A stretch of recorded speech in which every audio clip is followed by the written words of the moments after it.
brought to you by Palvi Agrico. आता शेतीसाठी जे काही लागणार ते घरपोच मिळणार, तेही मोबाईलच्या एका क्लिकवर.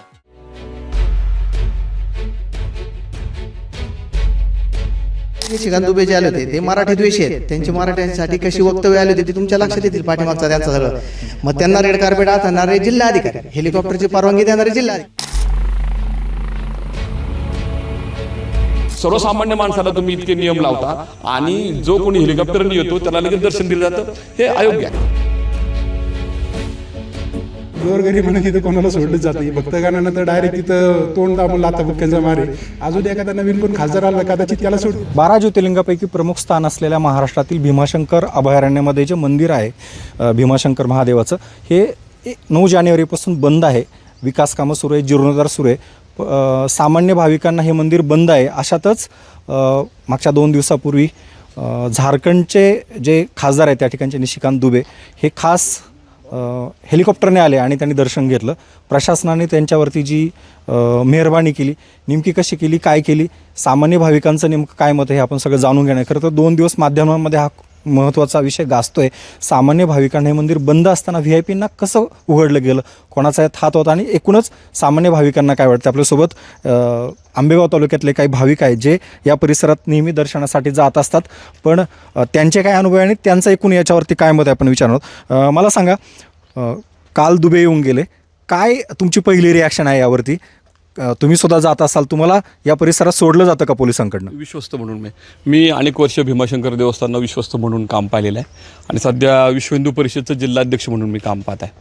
मला एक म्हणायचं आहे की भारतामध्ये जेवढी 12 ज्योतिर्लिंग आहेत त्यांची अनेक विकास कामं आपण पाहिलेली आहेत किंवा झालेली आहेत.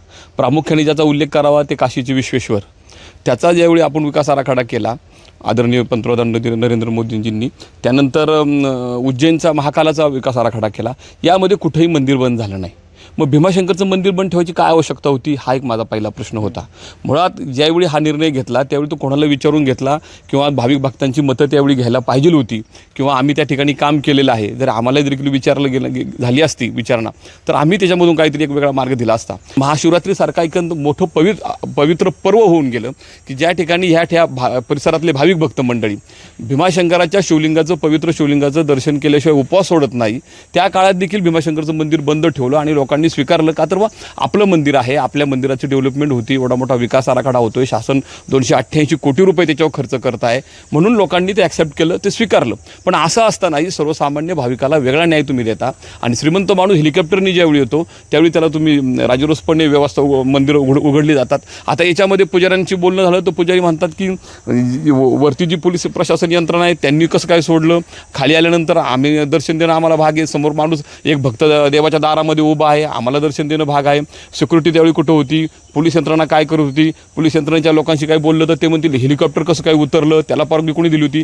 माझं असं मत आहे की कोणता एक विभाग नाही तर ही व्यवस्थाच एकदम त्याला सगळं जबाबदारी आहे आणि ही संपूर्ण व्यवस्था हिंदू धर्मियाचा अपमान करत आहे अशी माझी मनोमन भावना झालेली आहे. कारण भाविक भक्त अत्यंत प्रेमाने भीमाशंकरच्या ज्योतिर्लिंगाकडे पाहतो, आपल्या दर्शनासाठी तो उतावीळ झालेला आहे आणि अशा वेळेस तुम्ही सर्वसामान्य भाविकावरती अन्याय करताय. त्यांना सर्वच यंत्रणा याच्यात सामील होते असं तुम्हाला म्हणायचं आणि सगळ्यांच्या संमतीने निशिकांत दुबेंना रेड कार्पेट टाकण्यात आलं, हेच मला म्हणायचं आहे ना की कोणा एका व्यक्तीला किंवा एखाद्या विभागाला दोष देण्यापेक्षा ही संपूर्ण व्यवस्थेची चौकशी झाली पाहिजे की जर हेलिकॉप्टर इथं उतरतं. आज अजितदादांचं ज्यावेळी दुःखद निधन झालं त्यामुळे हवाई प्रवासाला फार मोठी बंधनं आलेली आहेत किंवा त्याच्यावर फार मोठा ओपो झालेला आहे. अशा वेळेस अभयारण्यासारख्या ठिकाणी हेलिकॉप्टर उतरतं काय, त्यानंतर ते खाली पोलिसांच्या सिक्युरिटीमधून तोडून ते दर्शनाकडे जातात काय, नंतर खाजगी सिक्युरिटी आहे देवस्थान प्रशासनाची ती परत पार करतायत, नंतर मंदिराचं दर्शन होते. म्हणजे हे काय एका व्यक्तीला किंवा एका विभागाला दोष देण्यात अर्थ नाही आहे, हे संपूर्ण व्यवस्था याच्यामध्ये सहभागी आहे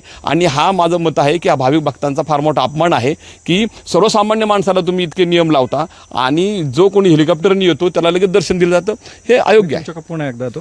खरं तर सत्तेमध्ये भाजप आहे आणि भाजपाचाच एक खासदार अशा पद्धतीने येतोय, त्यासाठी रेड कार्पेट टाकलं जाते. तुम्ही कसं पाहताय? तुम्ही सुद्धा भाविक म्हणून या दरम्यानच्या काळात गेला असाल वरती दर्शनासाठी, बरं तुम्हाला पोलिसांना कसं सामोरं जावं लागलं? आता ज्यावेळेस आम्ही पूर्वी म्हणजे आता माझं 1-1.5 महिन्यापूर्वी जाणं झालं दर्शनाला, त्यावेळेस पोलिसांनी पुढे जाऊन दिलं नाही. कोरोनासारख्या महामारीमध्ये मंदिराचं उघडा म्हणून आंदोलन करणारे हे वेगळी सरकार होतं. मग आता ते त्यांचंच सरकार आहे, मग हे मंदिर बंद ठेवायचं कारण काय? आता मंदिर उघडं ठेवलं पाहिजे ना.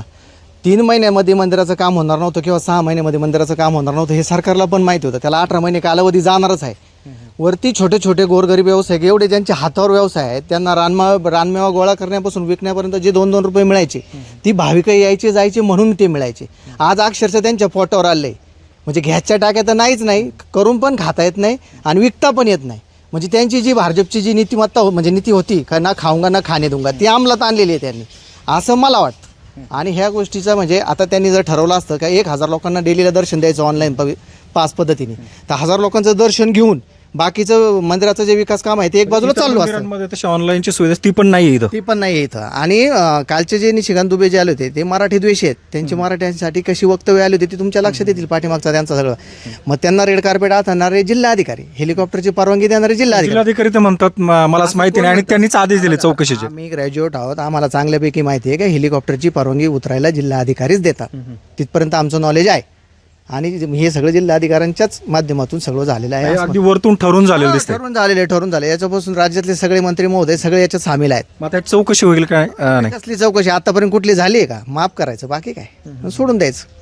सरकार भाजपचं आहे त्यामुळे चौकशी होणार नाही असं वाटतं. सबको माफ, ना खाऊंगा ना खाणे दूंगा जसं मी म्हणलं होतं तसं जो दोषी आहे त्याला माफ करणं हे भाजपचं नीतिमूल्य. की महाशिवरात्र बंद करून सामान्य भाविकाला जाता आलं नाही पण निशिकांत दुबेनं जाता आलं. माझं काय मत आहे, ठीक आहे तुम्ही शिवरात्र कामानिमित्त बंद केली आहे पण मी समर्थन करू शकतो. चला एका यात्रेने काही देव म्हातारा होत नाही, परंतु एखादा VIP जातो आणि त्या ठिकाणी काम थांबतंय, ऐकून घ्या, ते काम थांबतंय आणि त्या कामाला डिले होते, याला माझा आक्षेप आहे. त्यामुळे हे असं होता कामा नाही. रोज उद्या एखादा VIP येईल आणि तो पुन्हा म्हणेल आणि मग काम पुढं जाईल.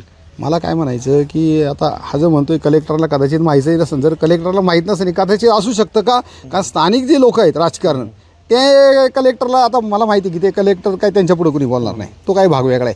परंतु कोणी असू काम थांबलं नाही पाहिजे, लवकरात लवकर काम झालं पाहिजे आणि भाविकांसाठी लवकरात लवकर मंदिर सुसज्ज चांगलं की आपल्या हिंदू धर्मासाठी गौरवशाली मंदिर व्हायला पाहिजे. पण हे अडथळे न होता लवकरात लवकर. तर भीमाशंकर मंदिर हे जर बंद आहे, मंदिरावर एक पिवळ्या कलरचा कापड लावलेला आहे जेणेकरून तुम्हाला काय त्याच्यामध्ये हे दिसतं, पण बाहेरचं चित्रीकरण सर्रास केलं जातं. अनेक लोक तिथं त्या चित्रीकरणामध्ये दिसतात, अनेक लोक जातात. मग मंदिर बंद आहे हे कसं सांगता येणार त्याच्यावरती? फक्त काय करायचं की एखादा माणूस तिकडे जायला लागला की त्याची पिळून नव्हे, त्याच्या मुंड्या बिघडायच्या. नाही तुम्ही जायचं नाही. जिल्हाधिकाऱ्यांचा आदेश काय आहे? मंदिर बंद आहे. कशासाठी बंद आहे? पायरीच्या कामासाठी व त्या सभामंडपासाठी बंद आहे. पण इतर कार्य त्या ठिकाणी चालू आहेत ना. फक्त तिथे काय करायचं, अडवणूक करायची लोकांची. ना असा कोण VIP माणूस आला, जे कोण खासदार साहेब येऊन गेले तर त्यांना तिथे VIP ट्रीटमेंट द्यायची. आता हे जे म्हणतात ते बाकीचे लोक की हेलिकॉप्टर आलं, साहेब जिल्हाधिकाऱ्यांच्या आदेशानुसारच हेलिकॉप्टर तिथे लँड झाले असेल ना. हेलिकॉप्टर लँड होताना अनेक तिथं फॉर्मॅलिटीज असतात, पोलीस प्रशासन असतं, बंदोबस्त असतो त्या ठिकाणी, फायर ब्रिगेडच्या गाड्या असतात, ॲम्ब्युलन्सच्या गाड्या असतात. त्या ठिकाणी काही अपघातपात होऊ नये अशी सगळी काळजी घेतली जाते. आणि अशा बंदोबस्तामध्ये एखाद्या व्यक्तीला तिथे VIP दर्शनासाठी घेऊन जाणे म्हणजे आता संशोधनाचं पार्ट आहे. फक्त आता अधिकारी कशी लावली याच्यात काही निष्पन्न होईल का? सर आता हे जे आमच्यासारखे जे भोळे भावडे जे बघत आहेत ना, तर यांना फक्त हा फसवायचा एक प्रकार आहे की तुम्हाला जाऊ देत नाही ना आम्ही तिथे, आम्ही त्यांना पण जाऊ देत नाही तिथे. आता त्यांची चौकशी होईल असं काहीतरी सांगायचं आणि ते प्रकरणावर कुठेतरी आपलं. आता दुबे जाऊन आले, तुम्ही जाणार का उद्या दर्शनाला पुन्हा? तुम्हाला सोडतील का? साहेब आता गोरगरीबानं तिथं कोणाला सोडलंच जात नाही. भक्तगणांना तर डायरेक्ट तिथं तोंड दाबून लाथाबुक्क्यांचा मारे. अजून एखादा नवीन कोण खासदार आला कदाचित त्याला सोडतील, पण आमच्यासारख्या भाविकांना सोडतील असं शक्यच नाही तिथे. चौकशी करणार कोण आहे हा महत्त्वाचा मुद्दा आहे. चौकशी होईल पण चौकशी करणार कोण आहे? समजा तुमची चौकशी तुम्ही करणार का हा माझा प्रश्न आहे ना. कारण मी जर पहिल्यापासून म्हणतोय की संपूर्ण यंत्रणा याला जबाबदार आहे, मग त्याला न्यायालयीन चौकशी झाली पाहिजे. ही तुम्ही चौकशी कोण करणार ही चौकशी? याचं उत्तर काय लागणार? मुळात मंदिर बंद ठेवणं हाच तुगलकी निर्णय. याला दुसऱ्या पर्यायी व्यवस्था करता आल्या असत्या, भाविक भक्तांची चर्चा करून, इतर लोकांची चर्चा करून त्याच्यावर काहीतरी मार्ग काढता आला असता. परंतु तुम्ही केलंच नाही तो. आणि आताही तुम्ही 3 महिने मंदिर बंद ठेवलेलं आहे आणि पुन्हा शाश्वती पण नाही आहे. कामाची गती पाहता किंवा जो आता कामाचा वेग चालला आहे त्या कामाच्या वेगाचा सगळा अंदाज पाहता की एप्रिल 10पर्यंत मंदिर उघडलं जाईल, परंतु ती अपेक्षा आज मावळ्यासारखी वाटते किंवा अंधुक वाटते. जर असं झालं तर मी तुमच्या माध्यमातून एवढंच सांगतो की भाविक भक्तांच्या भावना एवढ्या तीव्र होतील आणि जनतेचा प्रक्षोभ होईल. नक्कीच. खरं तर चौघांना आपण या चर्चेमध्ये घेतलं होतं, या भाविकांना. या सगळ्यांचं म्हणणं आहे चौकशी कोणाची आणि कोण करणार. खरं तर सामान्यांसाठी एक वेगळा नाही, VIP एक वेगळा नाही. ही देशातली एकूणच अलीकडच्या काळातली आपण सगळी परिस्थिती पाहतोय. त्याच्यामुळं चौकशी होणार की नाही हे सगळे प्रश्न निरुत्तरच आहेत. आणि सामान्य माणसाला मात्र देवाच्या दर्शनापासून अडवलं जाते. पुढच्या काळात हे मंदिर किती दिवसात पूर्ण होईल, खरं तर जिल्हाधिकाऱ्यांनी 9 एप्रिल ही तारीख दिली, तोपर्यंत सुद्धा होईल का नाही, कारण अशा अडचणी येत राहणार आहेत. VIP येत राहतात, सामान्य माणसाला मात्र अडवलं जाते. आपल्याला हे सगळं पाहावं लागणार आहे, चौकशी कुठपर्यंत जाते आणि खरंच होणार आहे की नाही. व्हिडिओने स्मिता शिंदे सर, रायचंद शिंदे, मुंबई तक, भीमाशंकर.